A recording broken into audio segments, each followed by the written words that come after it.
اب میں آپ کو ذرا اس جو انسانوں میں سے انسان دشمنی کا جن کا سب سے بڑا رول ہے، میں ان کی 2000 سالہ تاریخ کا آپ کے سامنے نقشہ رکھنا چاہتا ہوں۔ ان 1400 سال کا تو میں نے صرف 4 آپ کو پوائنٹس بتائے۔ موسیٰ سے عیسیٰ تک 1400 برس علیہم الصلاۃ والسلام، 2 مرتبہ عروج، 2 مرتبہ زوال، اشیریوں کے ہاتھوں پٹوائی، بابلیوں کے ہاتھوں پٹانا، گریکس کے ہاتھوں مرمت، رومنس کے ہاتھوں مرمت۔ یہ جو 2000 سال ہیں، کیونکہ اب تو ظاہر بات ہے 21ویں صدی شروع ہو گئی، 20 صدیاں حضرت مسیح کو پوری ہو گئیں۔ پہلی بات نوٹ کیجئے، حضرت مسیح کی پیدائش ہے سن 1 قبل مسیح۔ یہ نقطہ آپ نے کبھی سنا ہے یا نہیں؟ جب ملینیم کا سلسلہ شروع ہوا تھا پچھلے سال، تو میں نے بیان کر دیا تھا کہ ایک عجیب حساب کے اندر انہوں نے غلطی کی ہوئی ہے۔ حضرت مسیح کی پیدائش ہوئی 25 دسمبر کو، سن انہوں نے شروع کر دیا، جو اس کے بعد جنوری آئی تو پہلا سال شروع ہو گیا۔ اگر جنوری سے پہلا سال شروع ہوا تو یہ 6 دن جو ہیں تو اس کے پچھلے سال میں تھے، لہذا کہا جائے گا کہ Jesus Christ was born 1 year before Christ, BC۔ تو 1 قبل مسیح میں حضرت مسیح کی پیدائش ہوئی۔ یہ آخری اسرائیلی نبی اور رسول۔ یہودی علماء کی مخالفت، دشمنی، سولی پر چڑھوا دینا میں بیان کر چکا ہوں۔ سن 33 عیسوی میں، جبکہ حضرت مسیح کی عمر 33 برس تھی، اللہ تعالیٰ نے انہیں زندہ آسمان پر اٹھا لیا، لیکن یہودیوں نے اپنے خیال کے مطابق انہیں سولی پر چڑھوا دیا، ان کی موت واقع ہو گئی۔ اگرچہ اس کے بعد یہ اختلاف ہے ان میں، یہودی کہتے ہیں وہ سولی پر چڑھ گیا، ختم ہوا، مر گیا۔ عیسائی کہتے ہیں نہیں، انتقال ہوا ہے مسیح کا صلیب پر، لیکن پھر وہ دوبارہ زندہ ہو گئے ہیں۔ ان کی لاش ایک غار میں رکھ دی گئی تھی، وہاں ریزریکشن ہو گیا، ان کا باعث بعد الموت وہیں ہو گیا، اور پھر انہیں اللہ نے زندہ آسمان پر اٹھا لیا۔ تو ہمارے اور عیسائیوں کے درمیان نوٹ کر لیجئے، یہ چیز مشترک ہے کہ حضرت مسیح آسمان پر زندہ اٹھائے گئے۔ فرق کیا ہے؟ وہ سمجھتے ہیں کہ سولی دیے گئے، سولی پر مرے، پھر زندہ ہوئے، پھر گئے۔ ہم سمجھتے ہیں کہ نہیں، وما صلبوہ وما قتلوہ، انہوں نے نہ صلیب دے سکے انہیں اور نہ انہیں قتل کر سکے، بل رفع اللہ الیہ، اللہ نے اٹھا لیا۔ پھر ہمارا اور یہ اس کا عیسائیوں کا ایک اور اتفاق ہے، سیکنڈ کمنگ آف جیسس، حضرت مسیح دوبارہ آئیں گے۔ یہ عیسائیوں کا بھی عقیدہ ہے اور ہمارا بھی۔ بہرحال تو جیسا کہ میں نے عرض کیا کہ اس وقت یہ عذاب استیصال، عذاب اکبر کے مستحق ہو چکے تھے، لیکن اللہ نے ان کی مدت دراز کی ہے۔ لیکن ان پر دنیاوی عذاب کا ایک کوڑا جو ہے اللہ تعالیٰ کی طرف سے اسی وقت برسا، دنیاوی عذاب دنیا میں رہتے ہوئے، ختم نہیں کیا۔ 37 برس بعد، حضرت مسیح کے رفع سماوی کے 37 برس بعد، سن 70 میں یہودیوں نے بغاوت کی رومیوں کے خلاف۔ رومی ٹائٹس جنرل تھا ایک، اس نے پھر جو حملہ کیا ہے، 1,33,000 یہودی ایک دن میں قتل کیا یروشلم میں، اور ہیکل سلیمانی گرا دیا۔ وہ ہیکل پہلے بھی گرا تھا، پہلے 1400 سال کے دوران میں بھی نبوکڈنیزر نے گرایا تھا، لیکن پھر اس کے 150 سال بعد انہوں نے دوبارہ بنا لیا تھا، اس لیے وہ اسے سیکنڈ ٹیمپل کہتے ہیں۔ پہلا ٹیمپل جو حضرت سلیمان نے بنایا تھا، نبوکڈنیزر نے گرا دیا 587 قبل مسیح میں، پھر دوبارہ انہوں نے 150 سال کے بعد بنا لیا۔ وہ اس تاریخ کا حصہ ہے، میں نے جس کے بارے میں آپ کو تفصیل نہیں بتائی۔ اس میں یہ ہوا سن 70 میں وہ گرا دیا گیا، وہ آج تک گرا پڑا ہوا ہے۔ نمبر 2، یہ کہہ دیا گیا کہ یہودیوں اس ارض فلسطین سے نکل جاؤ، تم یہاں نہیں رہ سکتے اب۔ لہذا جس کا جہاں سینگ سمایا چلا گیا، یورپ میں چلے گئے، ایشیا میں آ گئے، عرب میں آ گئے، یہ 3 قبیلے جو رات بھی میں نے عرض کیا تھا، بنو قینقاع، بنو نذیر اور بنو قریظہ، یہ وہاں سے آ کے مدینے میں آباد ہو گئے۔ جس کا جہاں سینگ سمایا، افریقہ میں، ہندوستان میں، جہاں چلے گئے، ڈایاسپورا اسے کہتے ہیں، وہ آپ نوٹ کر لیجیے اس لفظ کو، ڈایاسپورا، ہمارا دور انتشار، جبکہ ہمیں ہماری اصل سرزمین تو فلسطین ہے، حضرت ابراہیم کا مسکن، حضرت اسحاق حضرت یعقوب کا مسکن فلسطین، یہ ہے ہماری اصل جاگیر، یہ تو ہماری جدی پشتی جاگیر ہے، لیکن یہاں سے نکال دیے گئے سن 70 عیسوی میں، اور وہاں سے لے کے 1917 تک ان کا ڈایاسپورا جاری رہا۔ یہ دور انتشار ہے۔ اس دور انتشار کے اب چند حصے ہیں جس کو میں چاہتا ہوں کہ آپ علیحدہ علیحدہ سمجھ لیں۔ دور انتشار کا جو پہلا جو ہے تقریباً 300 برس، رومی حکمران تھے، وہ یہودیوں کے بھی دشمن تھے اور عیسائیوں کے بھی دشمن تھے، عیسائی اور یہودی ایک دوسرے کے بھی دشمن تھے، لیکن رومی سمجھتے تھے کہ یہ ایک ہی تھیلی کے چٹے بٹے ہیں۔ رومیوں کے نزدیک عیسائی بھی یہودیوں ہی کا ایک فرقہ تھے، کوئی علیحدہ مذہب تو تھا ہی نہیں،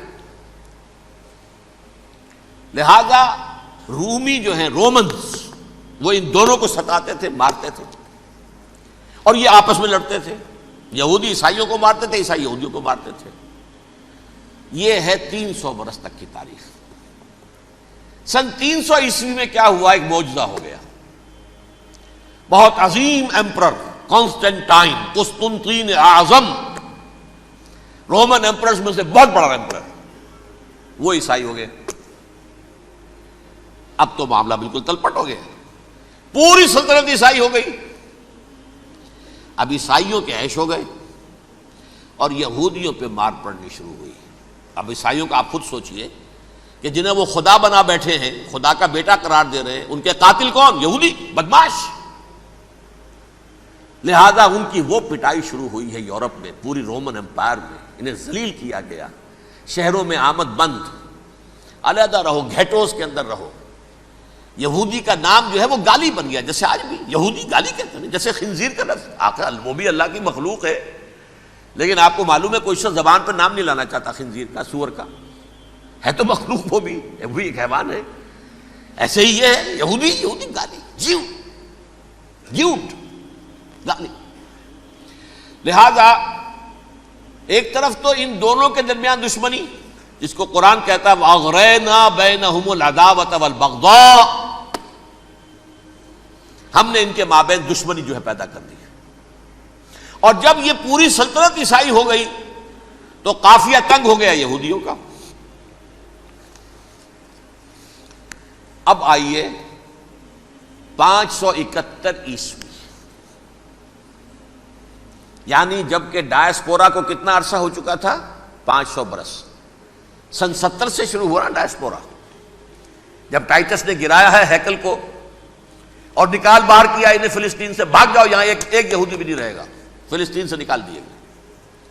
اس کے پورے 500 برس بعد سن 571 عیسوی میں حضور کی پیدائش ہوئی، ولادت باسعادت محمد الرسول اللہ صلی اللہ علیہ وسلم۔ 610 میں آپ پر وحی کا آغاز ہوا، لیکن حضور کے ساتھ ان کا معاملہ کیا رہا؟ اول تو جب کہ حضور ابھی مکے ہی میں تھے، یہودیوں نے ریشہ دوانیاں شروع کر دی حضور کے خلاف۔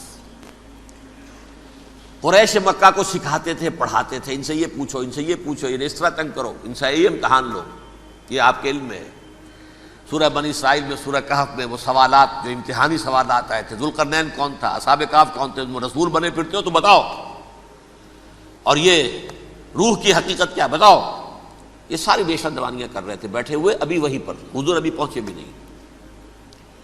ہجرت فرما کر حضور تشریف لے آئے تو حضور نے، جسے ماسٹر سٹروک کہا جائے گا، یعنی اسٹیٹس مین شپ کا ماسٹر سٹروک، آپ نے مدینے میں آتے یہودیوں کے ساتھ پیکٹ کر دیا، جوائنٹ ڈیفنس پیکٹ آف مدینہ، کہ اگر مکے والے ہم پر حملہ کریں گے تو ہم مل جل کر ایک قوم کی حیثیت سے مقابلہ کریں گے۔ یہ میثاق مدینہ کہلاتا ہے، جس کے بہت غلط معنی پہنائے جا رہے ہیں آج کل۔ بہرحال میں موضوع میرا چونکہ یہ نہیں، میں ادھر نہیں جاؤں گا، لیکن ہوا کیا؟ ہر مرتبہ یہ خیانت کے مرتکب ہوئے، ان نے جو عہد کیے تھے ان سے پھرے، اندر ہی اندر سازش، ریشہ دوانی، حضور کی بدترین دشمنی۔ سورہ نساء کی آیت نمبر 12 میں 14 میں 13 میں فرمایا ہے لا تزال تطلع علی خائنۃ منہم، اے نبی ہمیشہ آپ کے علم میں ان کی طرف سے خیانتیں، بددیانتیاں آتی رہیں گی. اور بار بار وہ مسلسل جنگ کی آگ بھڑکاتے تھے. قریش کو دعوت دیتے، آؤ آؤ آؤ ہم اندر سے بغاوت کر دیں گے، تم آؤ تو صحیح، ختم کریں محمد کو اور اہل ایمان کو صلی اللہ علیہ وسلم ورضی اللہ تعالی عنہم اجمعین.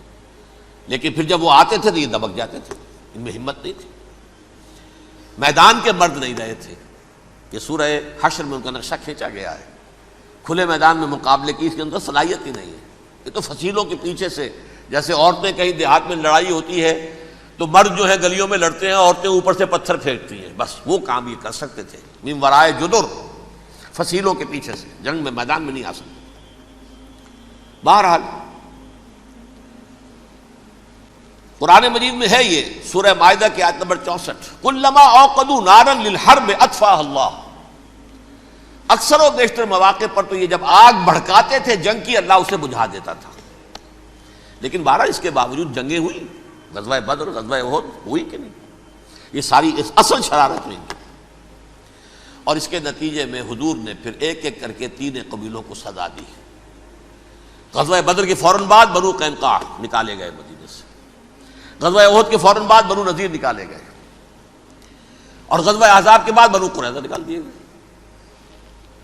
یہ تو میں نے آپ کے سامنے رکھ دیا صرف حضور کے زمانے میں ان کا کیا رویہ رہا. دشمن، رات بھی ہم نے وہ آیت پڑھی تھی، لَتَجِدَنَّ أَشَدَّ النَّاسِ عَدَاوَةً لِلَّذِينَ آمَنُوا الْيَهُودُ وَالَّذِينَ أَشْرَكُوا.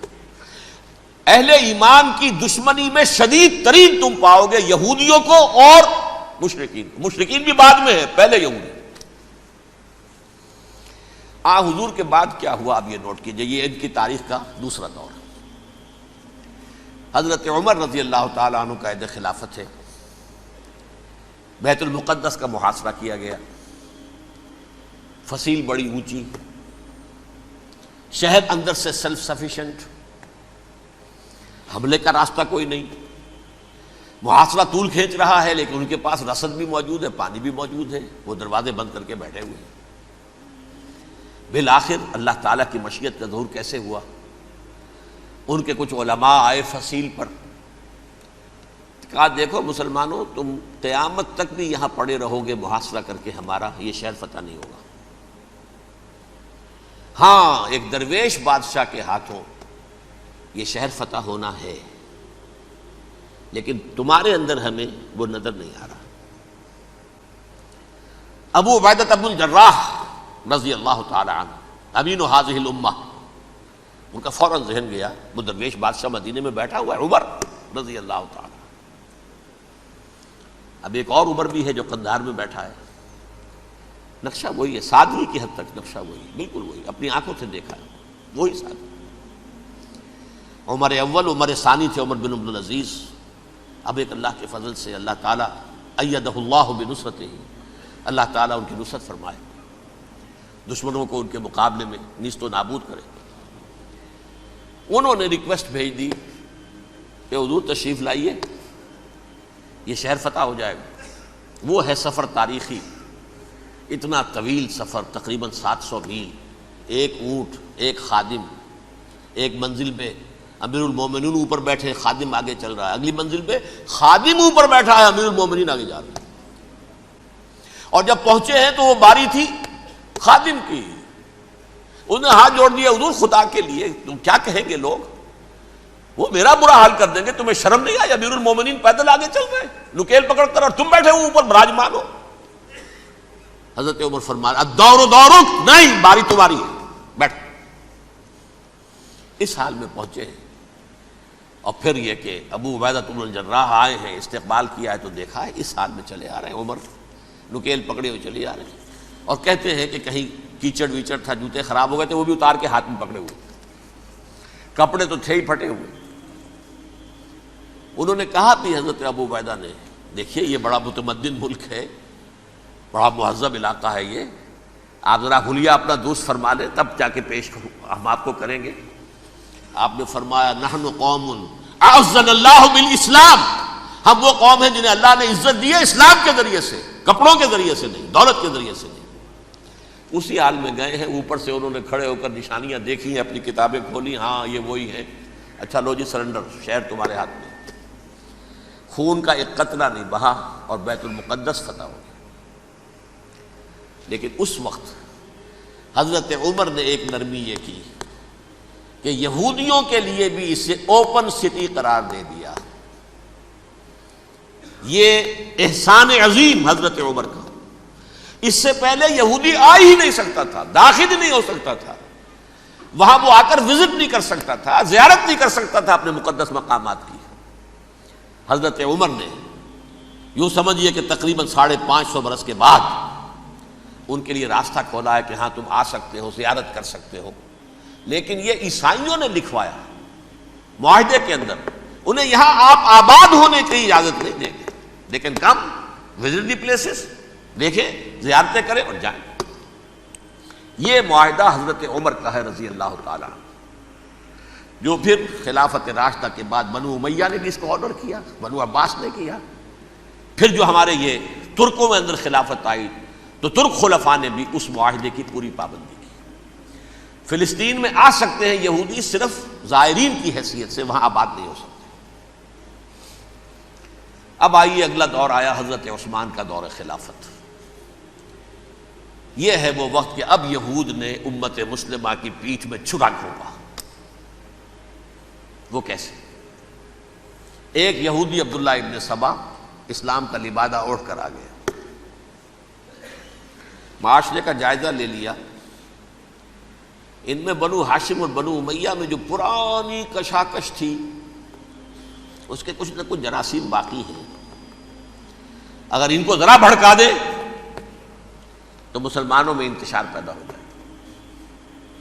کہا یہ عثمان کون ہے؟ یہ تو بنو امیہ میں سے ہے، یہ حق تو بنو ہاشم کا ہے، خلافت ان کے پاس ہونی چاہیے، محمد کے تو رشتہ دار وہ ہے صلی اللہ علیہ وسلم۔ عوام الناس کے اندر بات پھیلنی شروع ہوئی، پھر ایک بڑی سازش کے انداز میں حضرت عثمان کے خلاف پروپیگنڈا، حضرت عثمان کے جو عاملین تھے، گورنر تھے، ان کے خلاف پروپیگنڈا، اور ایسی ہوشیاری کرتے تھے کہ کوفے میں کوفے کے حاکم کے خلاف کچھ نہیں کہنا، اجی مصر میں یہ ہو رہا ہے، اجی شام میں یہ ہو رہا ہے، اجی یہ جو عثمان ہے وہ یہ کر رہا ہے، یہ ظلم ہو رہا ہے، یہ لوٹ مار ہو رہی ہے، یہ خیانتیں ہو رہی ہیں۔ اب نہ تو اس زمانے میں مینز آف کمیونیکیشن، کیسے تصدیق کریں؟ افواہیں تو آپ آج کراچی کے اندر شروع ہو جائے تو پتہ نہیں چل سکتا کسی کو کہ کیا اس میں صداقت ہے کیا جھوٹ ہے، اور بری بات جو ہے فطرت انسانی کی کمزوری ہے وہ فوراً قبول کرتا ہے، کسی کے بارے میں اچھی بات ماننے کو تیار نہیں ہوتا لیکن بری بات تو فوراً تیار۔ بہرحال یہ فتنہ انہوں نے اٹھایا، حضرت علی کی الوہیت کا فتنہ اٹھایا، حضرت عثمان کے خلاف الفتنۃ الکبریٰ برپا کیا، حضرت عثمان شہید ہوئے۔ اس کے بعد 5 برس تک مسلمان ایک دوسرے کی گردنیں کاٹتے رہے، باہمی خانہ جنگی ہوئی، امت کو وہ زخم لگایا ہے جو آج تک جس سے خون رس رہا ہے۔ یہ شیعان عثمان اور شیعان علی تھے جو بعد میں پھر سنی اور شیعہ ہو اور آج تک ہے۔ فتنہ کس نے جگایا؟ ایک عبداللہ ابن سبا یہودی اور اس کے کارندے، شیطان کا ایجنٹ، اور انسانوں میں سے بھی اس کے جو بھی حواریین تھے اور شیطانوں کے اندر سے بھی تھے، انہوں نے بھی اس آگ کو بھڑکایا۔ یہ آپ سوچ لیجئے کہ یہ کس نے وہ زخم لگایا؟ یہودی۔ اگلا دور آیا، خلافت راشدہ ختم ہوئی، بنو امیہ کا بھی دور کافی گزر گیا۔ طارق ابن زیاد 712 عیسوی میں حملہ کرتے ہیں اسپین پر۔ اسپین اس وقت عیسائیت کا بہت بڑا گڑھ، بڑے کٹر ترین عیسائی جو ہے وہ اسپین میں تھے، لہذا یہودیوں کی وہاں بہت پٹائی ہوتی تھی، بہت پٹائی ہوتی ہے، میں بتا چکا ہوں، دشمنی تھی ان کی تو چلی آ رہی تھی عیسائیوں کے ہاتھوں یہودیوں کی، وہ تو سن 300 عیسوی سے ایمپرر کانسٹنٹائن کے بعد سے شروع ہو گئی تھی۔ اس حوالے سے یہودیوں نے اس وقت چالاکی یہ برتی، کچھ راستے واسطے بتائے، کچھ مدد کی طارق ابن زیاد کی۔ طارق ابن زیاد نے انہیں اپنا محسن سمجھا، ہسپانیہ فتح ہو گیا تو یہودی چونکہ محسنین کی فہرست میں آ چکے تھے، انہیں بہت اقتدار نصیب ہوا، بڑی سپورٹ مسلمانوں نے دی۔ ان کے بڑے بڑے علماء جو ہیں اسی دور کے اندر پیدا ہوئے، بڑے بڑے تھنکرز ان کے اسی دور میں پیدا ہوئے۔ بن گوریون جو کہ ایک وزیر اعظم تھا اسرائیل کا، اس نے یہ لکھا ہے اپنی کتاب میں، مسلم Spain was the golden era of our diaspora. وہ ڈائسپورا جو 70 عیسوی سے شروع ہوا تھا اور 1917 عیسوی تک جاری رہا ہے، اس میں سے گولڈن ایرا ہمارا جو تھا وہ مسلم اسپین تھا. ہسپانیہ میں بیٹھ کر ہم نے عیش کیے. لیکن وہاں سے انہوں نے اور جو کچھ کیا، یہ تو داستان کے بہت سے گوشے ہیں، لیکن میں جس اسٹریٹ لائن میں چل رہا ہوں اس کے اعتبار سے ایک بات سمجھ لیجیے. وہاں بیٹھ کر انہوں نے اب عیسائیت کی پیٹھ میں چھرا گھونپا، پروٹیسٹنٹ مذہب پیدا کیا، تقسیم کر دیا. جیسے شیعہ سنی کی تقسیم، عبداللہ ابن سبا، رومن کیتھولک اور پروٹیسٹنٹ کی تقسیم، یہودی علماء. ہوتا کیا تھا؟ ہسپانیہ کی یونیورسٹیاں ہیں، کارڈووا میں ہے، ٹولیڈو میں ہے، گریناڈا میں ہے، غرناطہ، قرطبہ، تولیتلا، اور وہاں آتے تھے لوگ. فرانس سے چلے آ رہے ہیں نوجوان پڑھنے کے لیے، جرمنی سے چلے آ رہے ہیں، اٹلی سے چلے آ رہے ہیں. 3 ہی ملک قریب ترین پڑھتے ہیں سینٹرل جو یورپ کے ہیں. یہاں پر جو ہے وہ اسلام جو نور پھیلا رہا تھا اس سے بھی مستفیض ہوئے. جہالت کے جو ہے پردے ان کے وہ چھٹے. اس کے ساتھ ہی وہ یہودی وہاں ان کے اندر جو جراثیم داخل کر رہے تھے وہ اس عیسائیت کے خلاف بغاوت، جو اس وقت دنیا میں عیسائیت اس وقت تھی. پوپ کا راج تھا دنیا میں اس وقت. یورپ میں جو عیسائیت تھی اس میں ایک طرف بادشاہ تھے، لیکن بادشاہوں کی حیثیت وہاں پر یوں سمجھ لیجئے کٹ پتلیوں کی تھی. اصل قوت پوپ کے ہاتھ میں تھی. اور پوپ کو انہوں نے، جیسے قرآن نے کہا، اتخذوا احبارهم ورهبانهم اربابا من دون اللہ. چونکہ سینٹ پال نے شریعت موسوی ساقط کر دی تھی تو اب شریعت تھی ہی نہیں. پوپ کو اختیار تھا جس چیز کو چاہے حلال قرار دے دے، جس چیز کو چاہے حرام قرار دے دے.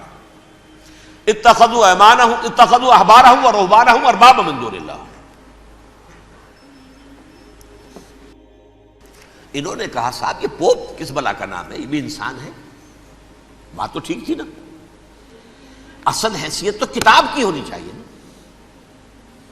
ڈیوائن بک، دی ریویلڈ اسکرپچر. لہذا اور یہ کتاب ہر شخص پڑھ سکتا ہے. کوئی پوپ کے باپ کو جو ہے کوئی اس کے لیے پروپرائٹری رائٹس تو نہیں ہے کہ صرف پوپ پڑھ سکتا ہے یا پادری پڑھ سکتے ہیں. ہم بھی پڑھ سکتے ہیں، ہم بھی سمجھ سکتے ہیں. یہ باتیں تھی کہ جن کو بڑھا چڑھا کر بیان کر کے اور پوپ کا اقتدار ختم کرا دیا اور توجہ مرکوز کر دی بائبل کی طرف. اب بائبل میں بڑا حصہ تو اولڈ ٹیسٹامنٹ کا ہے. نتیجہ کیا ہوا؟ یہود کی عظمت پروٹیسٹنٹس کے نزدیک مسلم ہو گئی. اصل قوم تو یہ ہے. وہ دشمنی بدلی کہ نہیں بدلی؟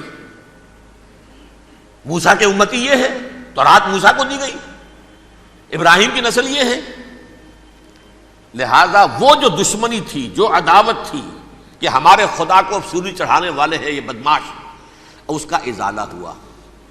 اس پروٹیسٹنٹ مذہب کے نتیجے میں یہ میں اب آپ کو بتاتا ہوں کہ ایک نتیجہ وہ نکلا ہے جسے برٹرنڈ رسل نے بیان کیا ہے.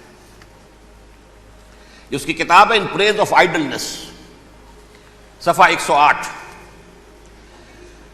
وہ لکھتا ہے the Christians retaining the Judaic belief in special revelation added to it the Roman desire for worldwide domination and the Greek taste for metaphysical subtleties. The combination produced the most fiercely persecuting religion that the world has yet known. یہ 3 چیزیں آ کر عیسائیت میں مل گئی. ایک تو جب یہ اولڈ ٹیسٹمنٹ جو ہے وہ ان کے ہاتھ میں آ گئی، اور اس کے میں کچھ آپ کو بتا دیتا ہوں کہ اولڈ ٹیسٹمنٹ کی تعلیمات، کیونکہ یہ اولڈ ٹیسٹمنٹ جو ہے یہ محرف تھی. اصل تورات تو گم ہو گئی تھی 587 قبل مسیح میں، جب پہلی مرتبہ ہیکل جو ہے تباہ ہوا ہے، اس وقت ختم ہو گئی تھی. اس کے کوئی 150 سال کے بعد انہوں نے یادداشتوں سے مرتب کر کے لکھی ہے. اب اس میں ان کے اپنے خیالات، اپنے امانی، اپنی توجیحات وہ شامل ہو گئی.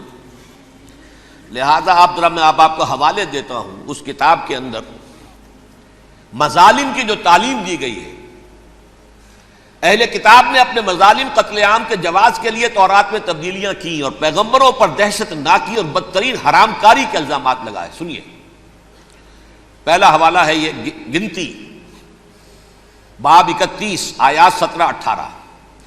اس لیے ان بچوں میں جتنے لڑکے ہیں سب کو مار ڈالو، اور جتنی عورتیں مرد کا منہ دیکھ چکی ہیں ان کو بھی قتل کر ڈالو، لیکن ان لڑکیوں کو جو مرد سے واقف نہیں اور اچھوتی ہیں اپنے لیے زندہ رکھو.